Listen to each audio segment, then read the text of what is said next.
गोसाई कृपा करऊ गुरुदेव की नाई। जय जय जय हनुमान गोसाई कृपा करऊ गुरुदेव की नाई। जय सिया राम जय जय सिया राम जय सिया राम जय जय सिया राम जय जय जय हनुमान गोसाई कृपा करऊ गुरुदेव की नाई। निर्मला मन जन सो मोहि पावा निर्मला मन जन सो मोहि पावा। मोहि कपट जल छेदन बाबा मोहि कपट जल छेदन बाबा। जय सिया राम जय जय सिया राम जय सिया राम जय जय सिया राम। सिया राम मय सब जग जानी ओ सिया राम मय सब जग जानी। करमु प्रणाम जोरी जुग पानी। जय सिया राम जय जय सिया राम जय सिया राम जय जय सिया राम। सिया राम मय सब जग जानी। करमु प्रणाम जोरी जुग पानी। जय सिया राम जय जय सिया राम जय सिया राम जय जय सिया राम। बोलिए श्री बांके बिहारी लाल की जय। अनंत कोटि ब्रह्मांड नायक भक्तों पर अहेतु की कृपा करने वाले करुणा वरुणालय असंख्य भक्तों के हृदय मकरंद मधुप भक्तजनों के लिए निर्गुण निराकार से सगुण साकार होने वाले राधा कंठ विभूषण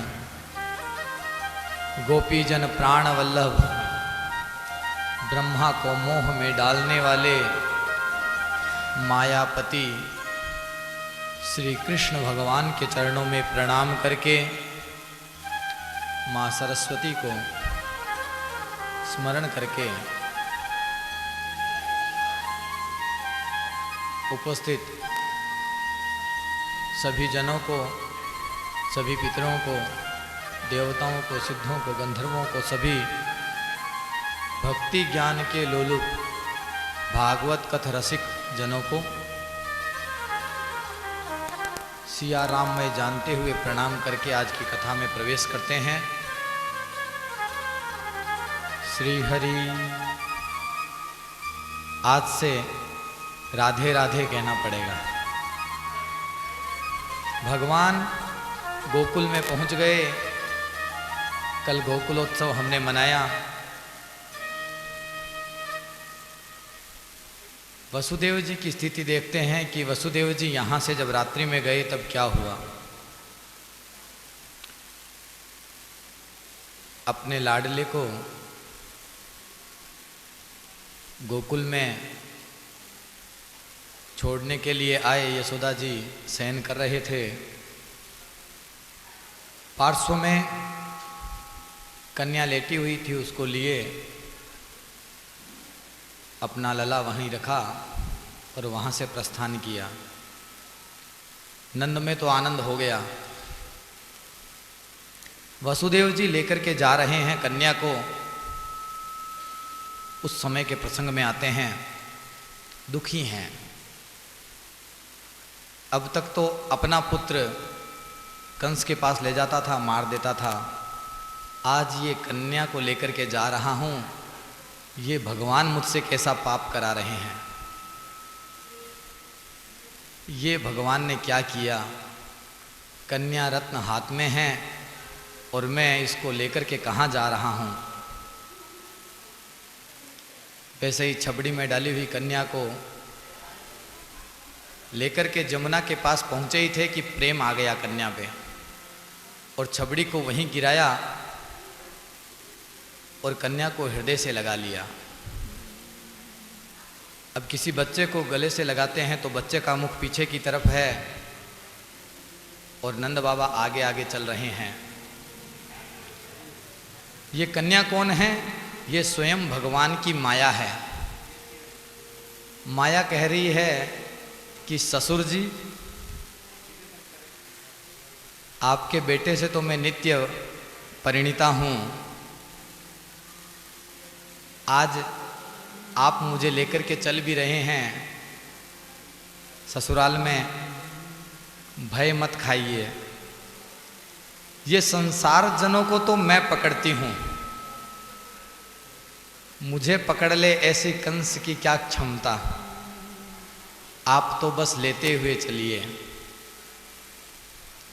जमुना पार की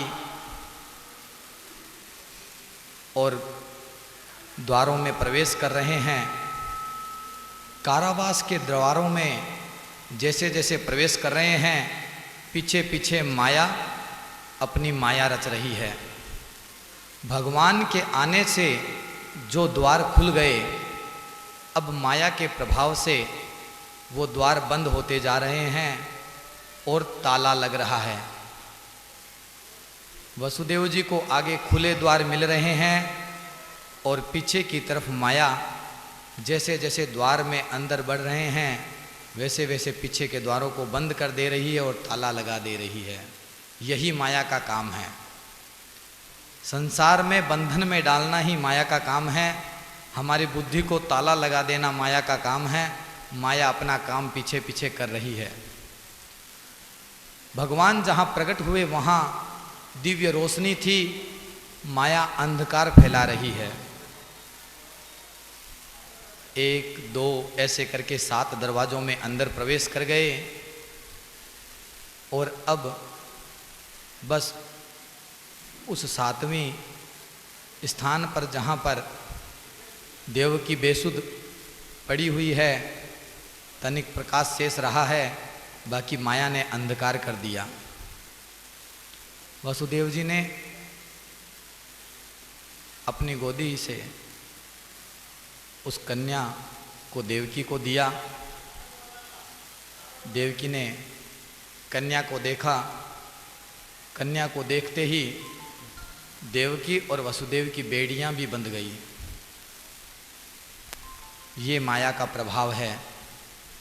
भगवान के आने से जो जीव बंधन मुक्त हो जाता है, माया के चक्कर में पड़ते ही पुनः वही बंधन तैयार हैं।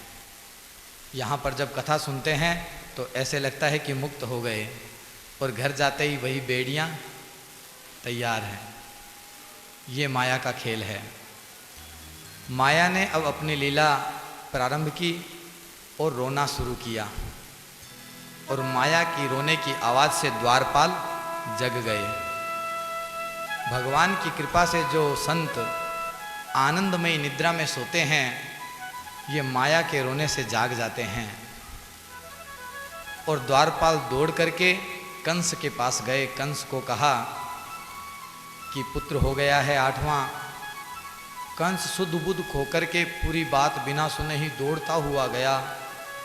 कुछ नहीं दिख रहा, मार्ग में गिरता पड़ता कि पता नहीं ये 8वां पुत्र क्या लीला करे, इसको जितना जल्दी समाप्त कर दिया जाए उतना अच्छा है। जाकर के देवकी के हाथों से उस कन्या को छीन लिया। देवकी ने कहा, अरे कंस, ये तो पुत्र भी नहीं है, ये तो कन्या रत्न है। तुमने मेरे 6 पुत्रों को मारा, मैं वो तुम्हारे उन सभी पाप कर्मों को क्षमा कर दूंगी। इस कन्या को मत मारो, इस कन्या को छोड़ दो। कंस ने कहा कि मैं उन परमात्मा को जानता हूँ, उस ब्रह्म को जानता हूँ, वो छलिया है। शायद इसी कारण स्त्री के रूप में आया है कि मैं छोड़ दूंगा, इसको तो मैं कदापि नहीं छोड़ूंगा। और ऐसा करके वैसा ही कार्य करने लगा जैसा 6 पुत्रों ने किया। ऊपर उठा लिया अपने शीश तक, और जैसे ही नीचे लाने लगा, कन्या हाथ से छूट गई और आकाश में स्थित हो गई। अष्टभुजा देवी का स्वरूप धारण कर लिया। 8 भुजाओं में शंख चक्र गदा तो थे, परंतु कमल नहीं था। 8 भुजाओं में अस्त्र ही अस्त्र धारण किए हुए थे। भगवान विष्णु की सेविका के स्वरूप में शंख चक्र गदा, धनुष बाण, तलवार, ढाल और त्रिशूल, ये 8 अस्त्रों को धारण करने वाली वो अष्टभुजा परमेश्वरी आकाश में स्थित हो गई। कमल पुष्प क्यों नहीं था? संत जन कहते हैं कि ये देवी कंस पर कृपा करने के लिए नहीं आई।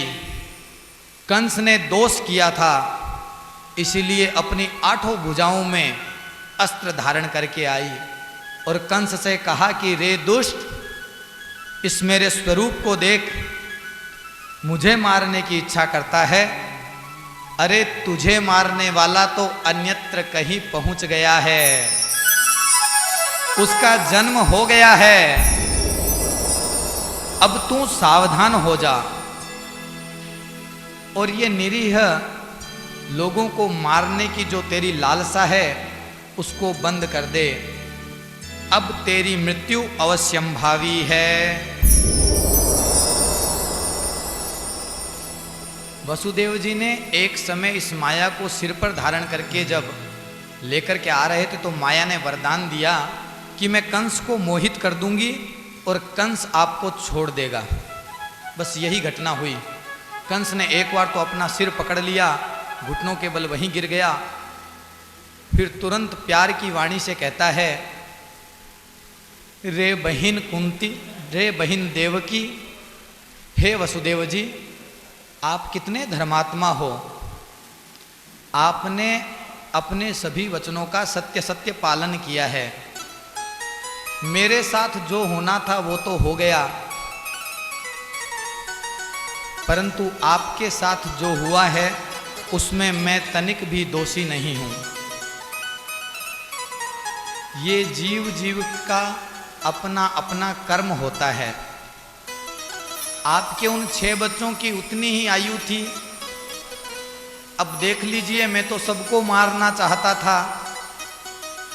अब जिनके मरने की आयु नहीं थी वो बच गए और जिनकी आयु नहीं थी वो मर गए। इस प्रकार से मैं किसी भी प्रकार से दोषी नहीं हूं। अपनी बहन और जामाता को समझा रहे हैं। सत्य है, पर उपदेश कुशल बहु तेरे, और जे आचरही ते नर न घनेरे। दूसरों को उपदेश देना कितना आसान होता है। कंस ने उपदेश दिया और अपने हाथों से देवकी और वसुदेव जी की बेड़ियां खोल दी। आप मुझे बुरा मत समझें, देखो मैं आपकी बेड़ियां खोल देता हूं, आज से आप स्वतंत्र हैं, आप जाइए। क्योंकि कंस समझ गया था कि अब इनसे कोई प्रयोजन है नहीं। अब तो मुझे क्या करना है वो मन ही मन समझ करके उसने देवकी और वसुदेव की बेड़ियां खोल दी।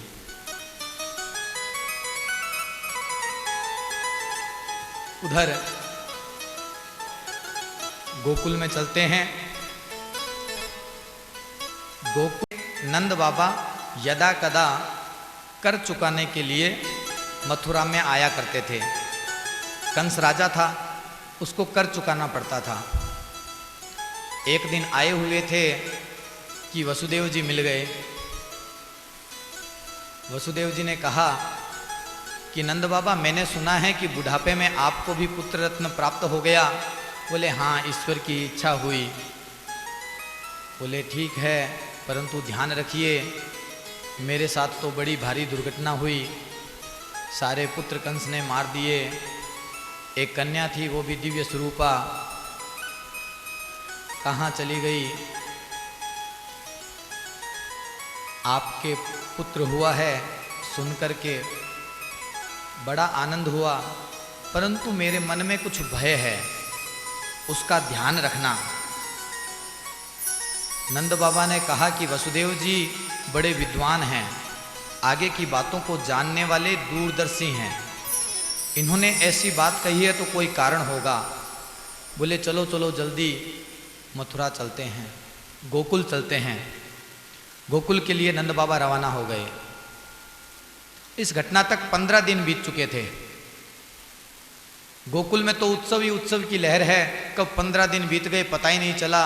रोज स्त्रियां आ जाती और यशोदा तेरो लल्लो कहाँ हैं बोल करके लल्ले के साथ खेलती और चली जाती।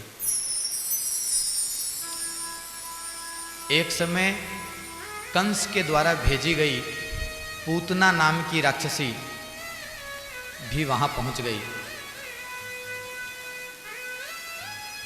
कंस ने सोच लिया कि मेरे जो संतान हुई है वो अभी, मेरे को मारने के लिए जो संतान हुई है वो अभी अभी पैदा हुई है, इसीलिए पूतना को भेजा कि जो जो छोटे बालक हैं उन सबको तुम मारती जाओ। और उस पूतना ने मथुरा से यह कार्य प्रारंभ कर दिया था। मथुरा में सब छोटे छोटे बालकों को मार दिया। ऐसी बाल घातिनी ये पूतना अब पास के गांव गोकुल में पहुंच गई। पूतना नाम से ही पता चलता है, पूतना, जिसके कोई पूती नहीं, उसके खुद के कोई संतान है नहीं और दूसरों से ईर्ष्या करती है, दूसरों की संतान को मार देती है। गोकुल में आई, भगवान श्री कृष्ण ने कहा कि जहाँ मैं आ गया वहाँ आनंद ही आनंद रहना चाहिए। यहाँ अगर पूतना ने किसी बालक को मार दिया तो उस घर के रुदन को मैं नहीं सुन पाऊंगी। माया को प्रेरित किया और पूतना के कदम सीधे नंद बाबा के घर की तरफ ही बढ़ने लगे। गोकुल के अंदर प्रथम बालक को मारने के लिए पूतना नंद बाबा के घर में ही आई और रोहिणी और यशोदा सोच रही हैं कोई स्त्री है मेरे लल्ला को देखने के लिए आई होंगी, इसलिए उसको रोका भी नहीं। आकर के वैसे ही पूछा, अरे यशोदा तेरो लल्ला कहाँ है? इशारा भी कर दिया, पालने में है। अब देखिए ये पूतना थी कौन? ये पूतना राजा बलि की पुत्री थी। कल हमने वामन अवतार की कथा सुनी। उस समय जब वामन भगवान राजा बलि के यहाँ पर पहुँचे तो राजा बलि की एक पुत्री थी, गर्भवती थी, पुत्र होने वाला था, तो मन में संतान का भाव था। वामन भगवान को देख कर के सोचा कि मेरे भी ऐसा ही पुत्र हो तो मैं उसे अपने स्तन से दूध पिलाऊंगी। भगवान वामन ने देखा कि मैं राजा बलि के यहाँ पर दान मांगने आया हूँ, ये उनकी संतान है, जो मांग रही है वो दे देता हूँ। आंखों ही आंखों में देखा और आशीर्वाद दे दिया, ऐसा ही होगा। और राजा बलि ने जब 3 पग भूमि दे दी और उन्होंने अपना विराट स्वरूप दिखा करके 2 पगों में पूरी पृथ्वी और ब्रह्मांड को नाप लिया और तीसरे पांव के लिए राजा बलि को बांधा, तो राजा बलि की पुत्री के हृदय में क्रोध आ गया और मन में सोचा कि मैंने इसको पुत्र के समान दूध पिलाने का सोचा और ये मेरे पिता के साथ क्या कर रहा है। अगर ऐसा मेरा पुत्र हो जाएगा तो मैं उसको अपने स्तनों पर जहर लगा करके पिला करके मार दूंगी। भगवान ने कहा कि ऐसा ही होगा। ये दो वरदान भगवान ने आंखों ही आंखों में उसको दे दिए। ये वही पूतना है, आज अपने दोनों स्तनों में जहर लगा करके आ गई, उठा लिया ललना को गोदी में। यशोदा जी और रोहिणी देख रहे हैं कि खिला रही है, और देखते ही देखते उनकी तरफ पीट करके अपने स्तन को बालकृष्ण के मुख में दे दिया। भगवान श्री कृष्ण ने आंखें बंद कर ली कि आज ये फिर कुछ और न मांग ले, नहीं तो वो भी इसकी इच्छा पूरी करनी पड़ेगी। इसलिए अपने दोनों नेत्र बंद किए, दोनों हाथों से उनको अपनी माँ मान करके स्तन पकड़ा और दूध पीने लगे। रोष के साथ दूध पी रहे हैं और दूध के साथ धीरे धीरे प्राण को भी खींचने लगे। रोष से जब पूतना के प्राणों को खींचने लगे तो पूतना उन्हें अपने स्तनों से अलग करने लगी, लेकिन भगवान किसी को पकड़ लें तो छुड़ाना बहुत मुश्किल है। अरे छोड़, अरे दुष्ट छोड़, ऐसा करते हुए वो दौड़ी। रोहिणी और यशोदा को तो समझ ही नहीं आया कि घटना क्या है। वो द्वार के बाहर दौड़ी और आकाश मार्ग में चली गई, छटपटाती हुई इधर उधर, परंतु भगवान ने रोष के साथ उसके स्तनों से दूध और प्राण दोनों को पी लिया। अचेत हो गई और मृत देह का लोथड़ा धरती पर आकर के गिर गया। 60 कोस तक के वृक्ष कुचल गए थे, इतना विशाल शरीर पूतना का। बड़ी बड़ी दांतें, सफ़ेद सफ़ेद दांत बाहर निकल आए, आंखें फट गई। भगवान अभी भी आनंद से दूध पी रहे हैं। स्त्रियां दौड़ती हुई गई और नंद जी के लाल को उठा करके हृदय से लगा लिया। अरे कौन दुष्ट राक्षसी थी ये तो जसोदा जी आपके कोई पुण्य कर्म हैं जिससे बच गए। देखो कैसे कैसे भारी उत्पात हुए हैं, ऐसा कह करके घर पे ले आई। और उधर से उसी समय नंद बाबा का आना हुआ। नंद बाबा ने देखा कि ऐसा बड़ा भारी शरीर मार्ग में पड़ा है, मृत राक्षसी लगती है कोई। उसके शरीर के टुकड़े टुकड़े किए और जला दिए। अपने गांव में लौटे तो पूतना के जले हुए शरीर से चंदन की खुशबू आ रही थी, क्योंकि भगवान की श्वास उसके अंदर थी। सभी गांव वालों ने कहा कि नंद बाबा आपके पीछे पीछे ये सुंदर सुंदर खुशबू कहाँ से आ रही है। तो बताया एक बड़ी राक्षसी का शरीर था, काट काट करके जलाया है, कोई दिव्य राक्षसी होगी, उसके शरीर से ऐसी महक आ रही है। तो उन्होंने भी कथा बता दी कि वो कोई दिव्य राक्षसी नहीं थी, अपने लला को लेकर के उड़ गई थी, और सभी घटना बताई। तो सभी भयभीत हो गए। गौशाला से गोमूत्र गोबर मंगाया गया। यशोदा मैया लल्ला को लेकर के गौशाला में गई, गाय की पूंछ से झाड़ा लगवाया, गाय के पाँवों की मिट्टी गोरज को लला के पूरे शरीर में लगाया, गोमूत्र से लला को स्नान कराया, गोबर लेकर के भगवान के 12 नामों से लला के अंगों पर लगाया, और भगवान के नामों को लेकर के लला की रक्षा हो ऐसे टोटके करने लगी। देवता भी मोहित हो गए कि जिनके नामों से रक्षा की जा रही है वो तो ये स्वयं ही हैं, इनकी रक्षा करने की क्या आवश्यकता है। धीरे धीरे समय बीतता गया। अब 81वें दिन की घटना, तीसरे महीने में लल्ला ने पहली करवट ली और खुशी हो गई। लल्ला करवट लेने लागो है। उस दिन उत्सव रखा गया। नंद बाबा के यहाँ लला कोई भी नई घटना करता उसी दिन उत्सव रख देते। स्त्रियां तो चाहती थी कि नंद बाबा के घर जाओ, उत्सव हो, और उत्सव रखा गया। नंद बाबा का अभिषेक किया, दूध से स्नान कराया। सभी स्त्रियां दही से आदि से लला को रगड़ रगड़ कर स्नान करा रही थी। स्नान आदि के बाद में लला थक गया और नींद सी आने लगी। तो यशोदा मैया ने कहा कि इसको पलने में सुला देती हूँ। पलने में सुला दिया। वहाँ पर एक छकड़ा पड़ा हुआ था, सकट, उसके नीचे पलने को कर दिया कि ऊपर से कोई पक्षी बीट और नहीं कर दे। और स्त्रियां आई हुई थी, उनसे वार्ता में लग गए, मंगल गीत गाने लगे। सभी स्त्रियां उच्च स्वर से मंगल गीत गा रही थी।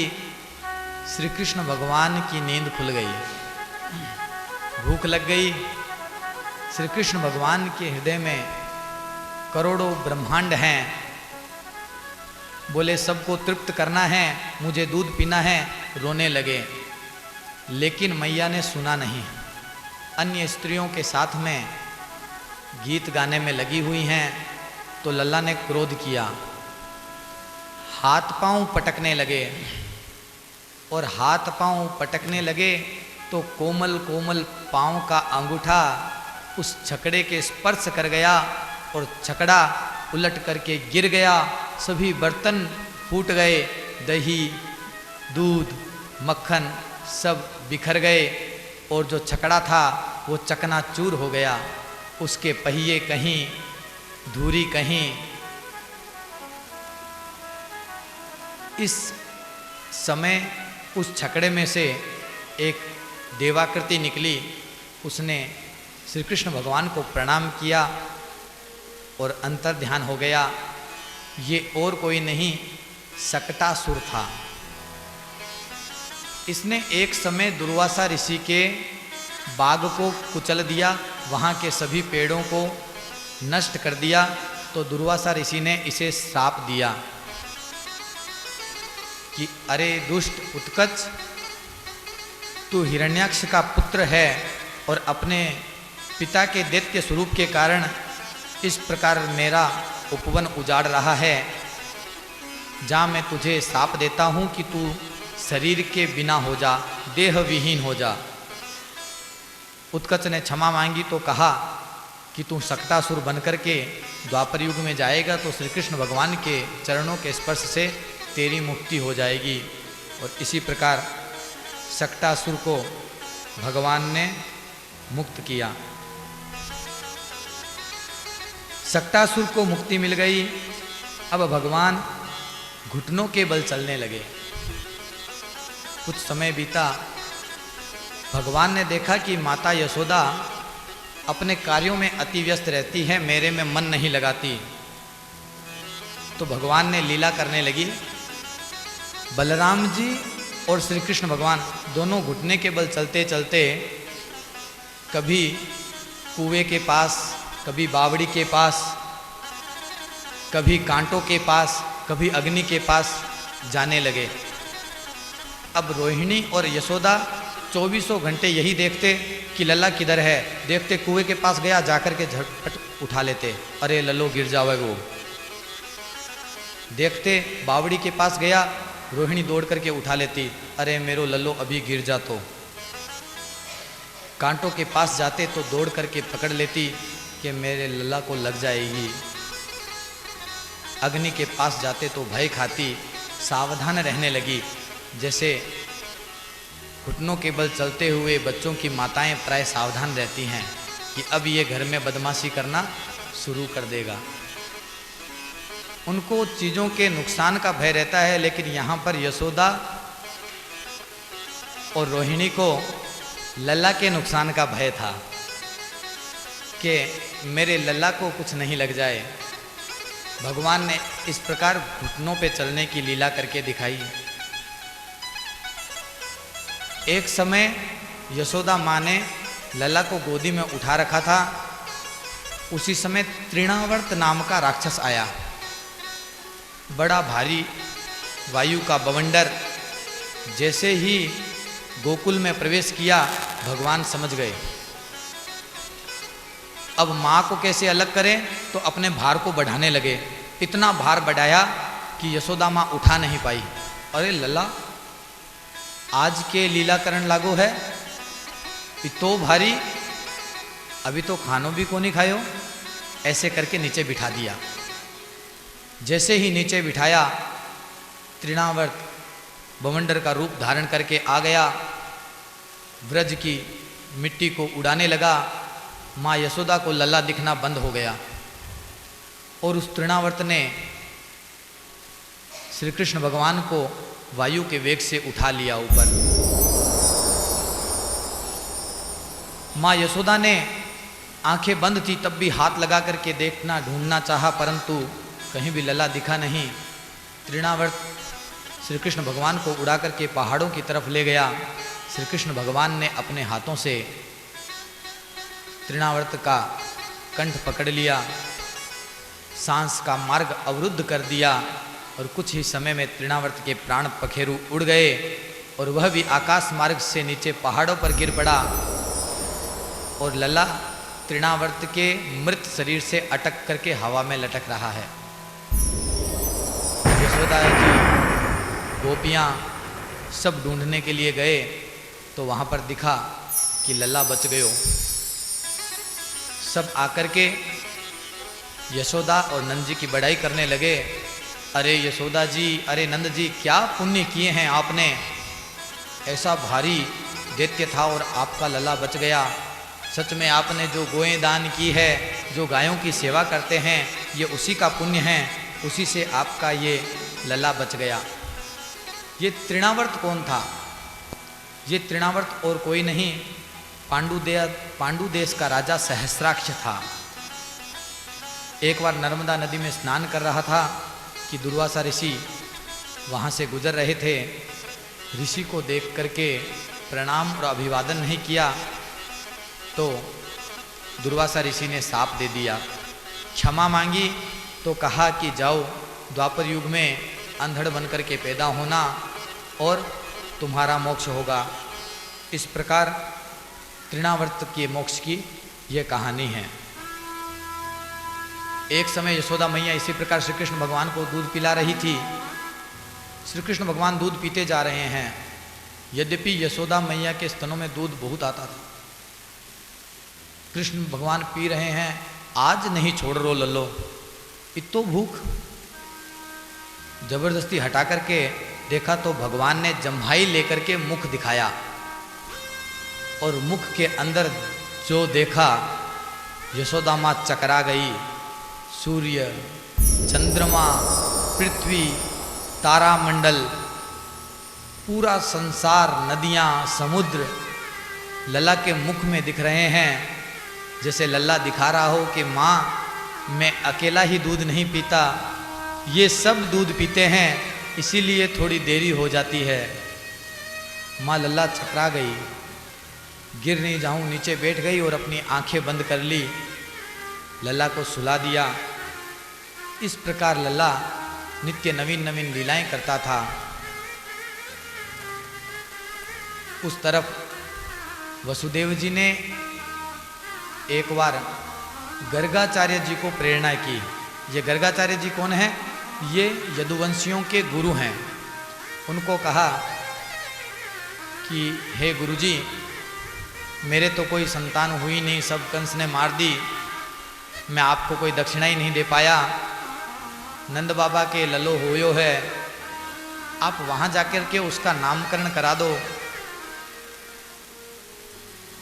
वसुदेव जी का भाव गर्गाचार्य जी समझ गए और गर्गाचार्य जी से कुछ छुपा हुआ नहीं था, इसीलिए आ गए गोकुल में।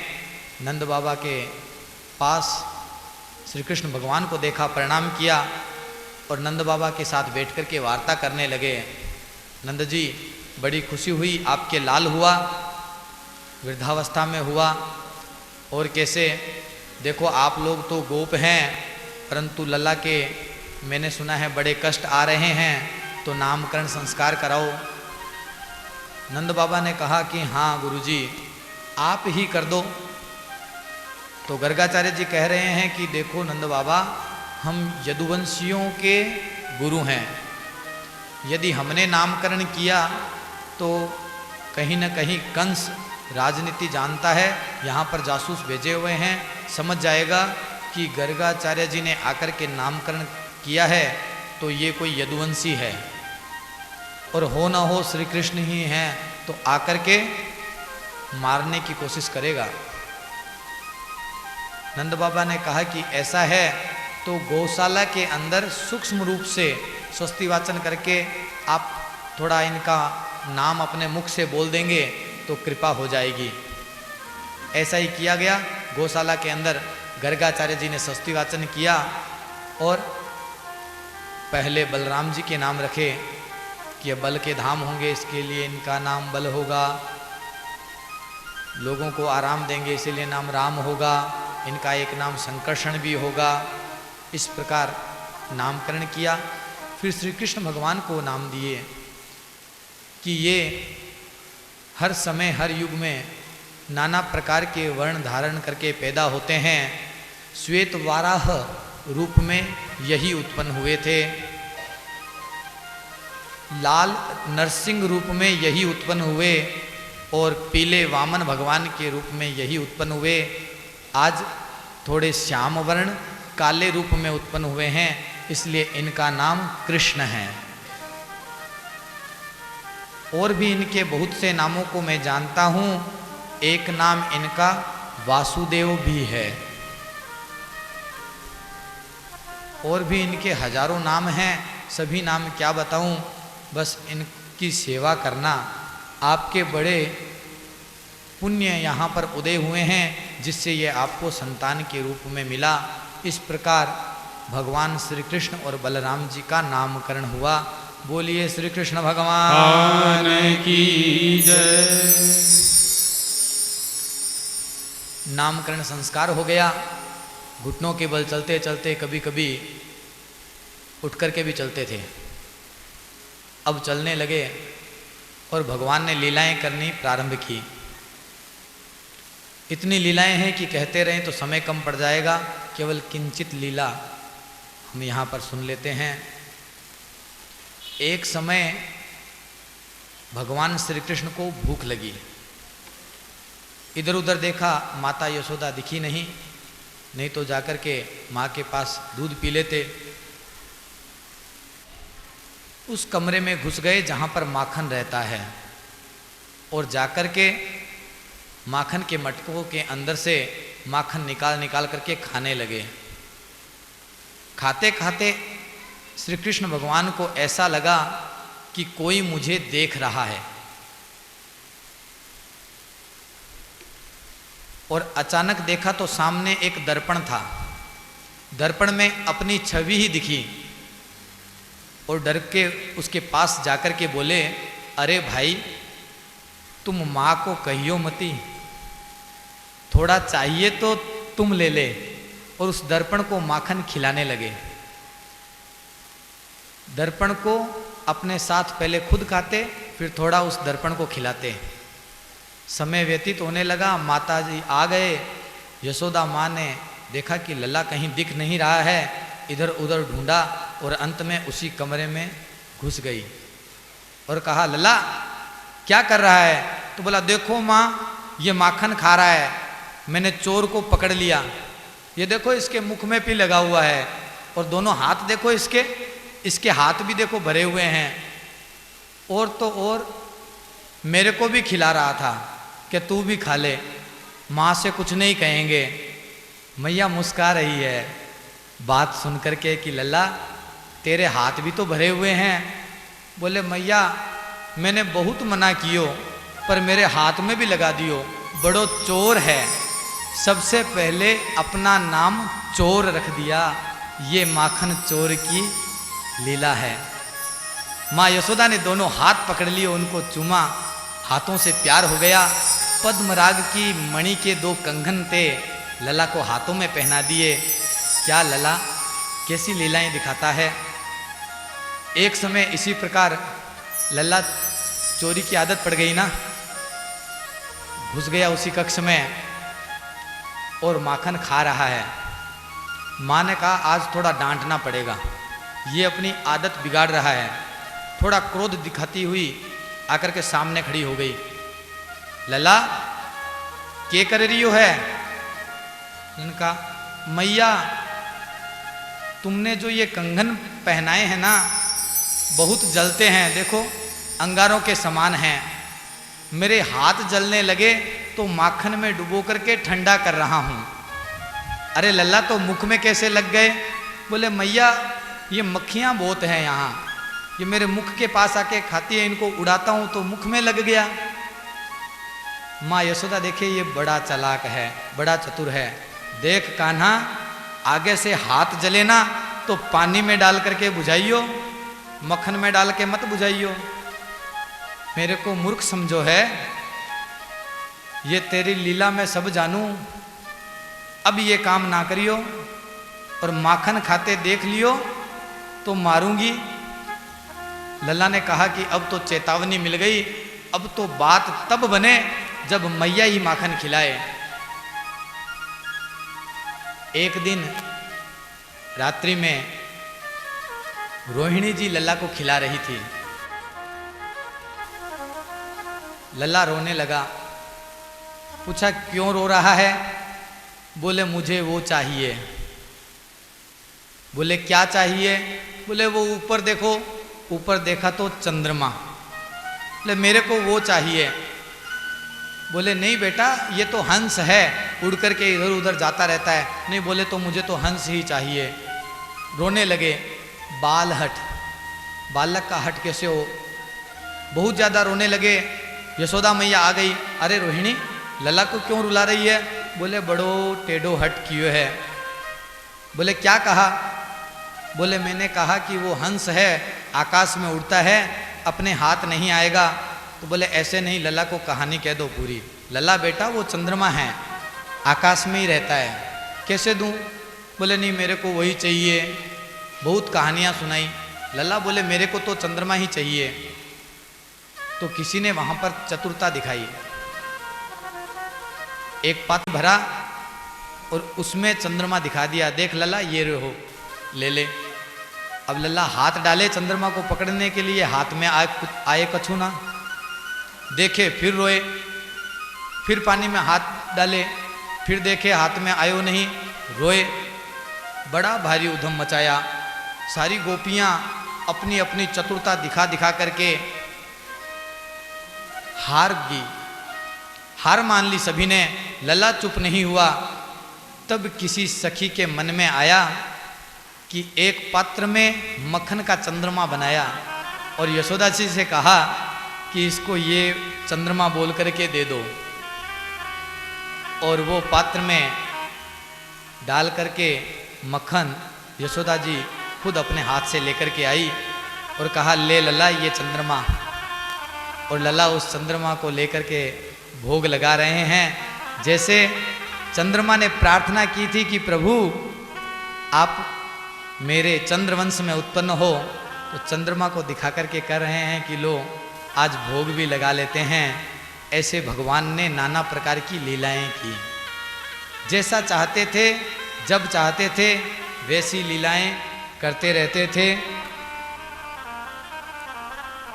दर्पण लीला, पद्मराग लीला, चंद्रमा लीला।